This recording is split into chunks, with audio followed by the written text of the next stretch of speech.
Hi everyone. In today's video, I'm going to highlight some of the writing issues or writing mistakes commonly made by PhD students or early career researchers who are trying to either write a paper or trying to write a report or trying to put up a proposal.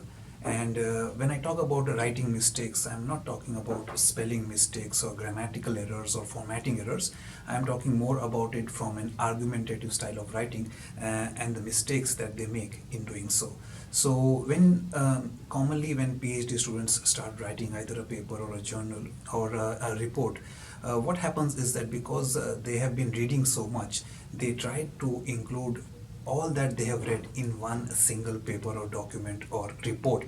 Now, they are either trying to show that they have knowledge of all these different topics, or it happens subconsciously because they've been reading so much, they think that everything is very important. However, the problem is that someone who's reading this paper will get confused when you highlight too many issues and don't go deep into any one of them.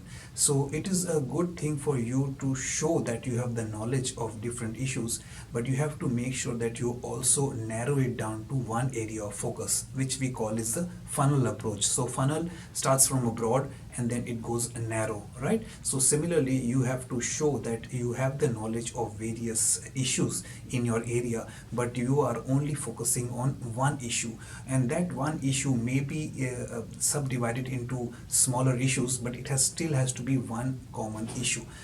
So unless you do that, the reader will get confused if you throw too many issues at them and they will not know what your paper, your report is all about. The second mistake the researchers often do when writing is that they don't set up the problem clearly for the reader to understand. You have to guide the reader through the maze of the issues that you are highlighting. So you have to set it up, you have to set up the problem, you have to introduce the background, and then you have to explain why a particular problem is important either in real life or in the industry or in terms of application, and then you set up the problem, that why you're investigating this. So when you give a background and you explain why a problem is important, what are the real life implications of it, and then you make the problem worth investigating, and you also get the researcher or the reader to be invested in it. They get interested, they want to know more about it. All right, the third problem is that often researchers or early career researchers, writers don't understand how to set up the problem. Now, thing is that you have to show evidence of wide reading, but also you have to set up the problem, you have to make it narrow and focused. So I'll give you an example. For example, you are saying that the increase of weight in humans, so there is a weight gain in humans because of lack of sleep, lack of proper nutrition, lack of exercise, stress. So you are saying all these reasons lead to weight gain in humans, right? So you are trying to show that you know the different reasons which lead to weight gain in humans, but you say that you are only going to focus on how lack of exercise leads to weight gain. So this way you are trying to show that not only you have an idea about the various reasons, but you are only focusing on any one, and that could be any reason. That could be any reason because you come from that area, or that is your area of interest, or that is your focus. But you also explain here that why this investigating this issue becomes important. You can say that because lifestyle is now becoming sedentary, people just sit at homes, watch TV, or they order food at home, they don't go out much. Work has become such that people are sitting in front of the computers for a long time. So that draws the reader into your paper. They become invested in reading the paper because they might be experiencing similar issues as well, and they want to know more about how this issue is relevant to them. And that brings me to the next problem, is that when we write a paper, we have to be very clear about the audience. Who is the audience of this paper? Who's going to read this paper? Who are you trying to attract?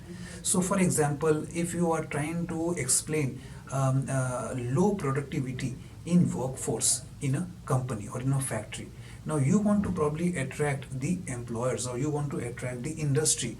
But if you start writing it more from an angle of educators or trainers, or psychologists, then you will attract the wrong audience, because the industry will not be invested in it, because there is nothing that they can do about it. So when you discuss a problem, you have to discuss it with respect to the audience that you are trying to attract. You cannot attract everybody.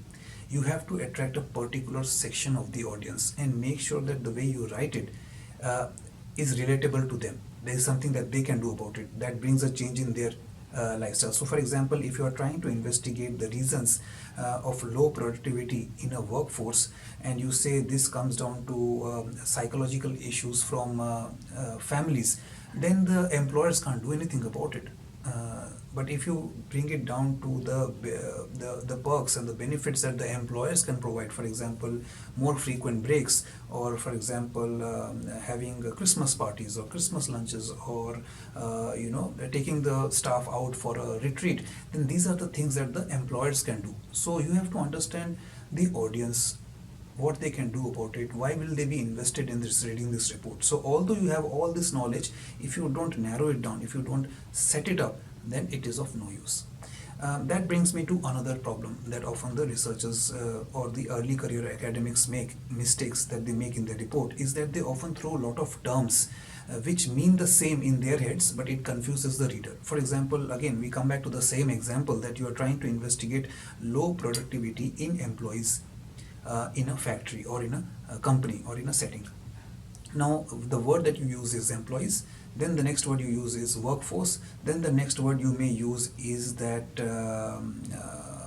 workers, or the next word you may use is managers.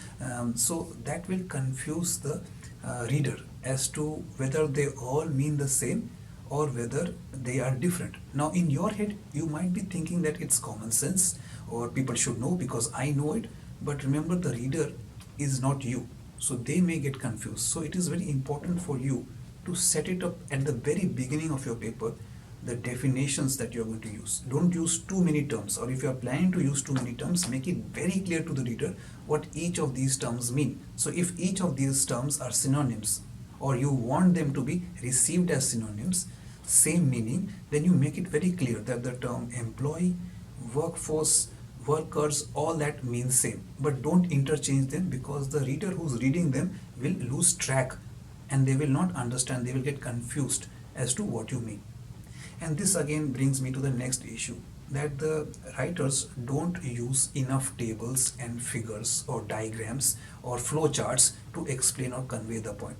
Sometimes what you are trying to convey in paragraphs and paragraphs of text can be easily conveyed through a simple diagram or a flow chart or a figure. So if you lay it down diagrammatically or in a tabular format, the reader will find it easier to understand and they can revisit it every time they are getting confused. For example, if you are planning to use different terms to explain the same term, you can put it in a table. You can explain at the very beginning through a nomenclature table or a figure or a diagram, which the reader can keep coming back to. They can keep referring to it if they get confused with any of these terms, and you can use this to explain any point. So sometimes a point requires a few paragraphs of explanation, but if you summarize it into one paragraph or into one diagram rather, or one table, then the reader will find it easy for them to understand, okay, I have read all these paragraphs, now it is easy for me to just summarize it into one table. And the next issue that I will bring here is that often researchers or early career academics don't use or don't understand or underestimate the importance of abstract, introduction and conclusion. They spend all their time writing the main body of the paper or the report or the journal, but they underestimate the importance of introduction and conclusion and abstract. Remember, when a person is searching for papers and they come across your paper, they will maybe decide whether they want to read your entire paper or not based on what you have written in the abstract section or in the conclusion section, because they are the shortest sections. After that, they come to introduction. But if your abstract and conclusion is not gripping enough, it doesn't draw people in, it doesn't attract the reader, then they will not read the entire paper, which may be 16 or 20 pages long. So that is why I often advise to my students that don't underestimate conclusion, because often what happens is that we write the entire paper and then we are too tired, or we can't be bothered, or we feel we have done a great job with the body of the paper, then why should I bother with a great conclusion? But conclusion becomes very important. Conclusion is where you are not only summarizing what you have done, but you are highlighting key implications, key findings. So don't treat it like a summary, otherwise people will say you've just repeated what you have written above. It's a summary at the beginning, but then it highlights the key findings, the key implications, the areas of further research. So this is very important for anyone who's reading your paper, because they will know exactly what is the value of your paper, what are they getting out of it. So that is why it's also important to use headings and subheadings. So often students write paragraphs and paragraphs and paragraphs, but they don't put headings and subheadings. Now, putting headings and subheadings is also very important. It guides the path for the reader. It breaks up the text as well, otherwise it becomes too much text heavy. So if you put figures and diagrams and tables, that breaks the text. But headings and subheadings guide the reader. They guide the reader into different sections that may be very important for them to read. And then it helps you to subdivide your issues as well. So when the reader is reading, they know, okay, you have discussed all these issues, and each of these issues hold importance.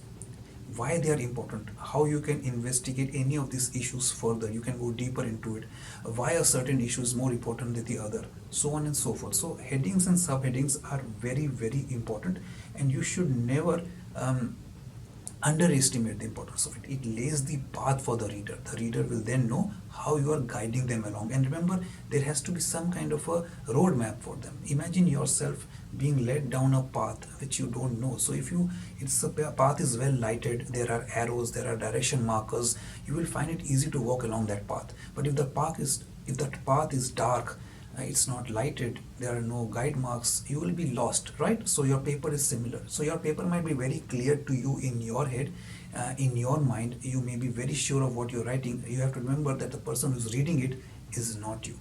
So I thought I will highlight some of these writing issues, because these are the issues that I commonly find amongst my students and the papers I read, and it is important for you guys to know as well, so you can adopt some of these and make sure that you're not making the same mistakes. Thank you for watching today's video, guys. Please like, comment, share and subscribe, and I will see you soon with my next video. Bye.